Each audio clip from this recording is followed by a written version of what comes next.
मनसेच्या या शिबिरानंतर नाराजी नाट्यही पाहायला मिळते। राज ठाकरेंनी मनसेच्या शिबिराला निमंत्रण न दिल्यामुळे मनसे नेते प्रकाश महाजन भलतेच नाराज झाले। त्यांनी पक्षाला थेट सोडचिठ्ठी दिली आहे। प्रवक्तेपदाला न्याय देत राणेंना अंगावर घेतलं त्याचं हे फळ आहे का, अशा शब्दांत त्यांनी त्यांची खंत व्यक्त केली। त्याचबरोबर अपमान सहन करू शकणार नाही असंही त्यांनी म्हटलंय। राज ठाकरेंचा उल्लेख पांडुरंग असं करत त्यांनी बोलावल्याशिवाय जाणार नाही असंही स्पष्ट केलं।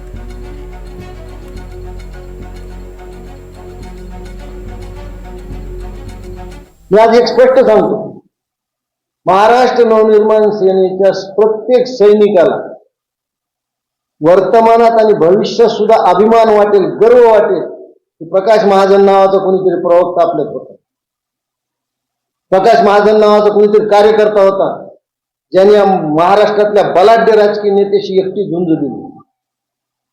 मी देव बदलणार नाही, पण देवानं बोलवल्याशिवाय मी देवळात सुद्धा जाणार नाही। एवढं आता मी नाही सहन करतो। अशा पद्धतीचे तुम्ही ज्येष्ठ कार्यकर्त्याला अपमानित करणार असतात तर मला नकोय। मानही नको, ना सन्मानही नको, ना अपमानही नको।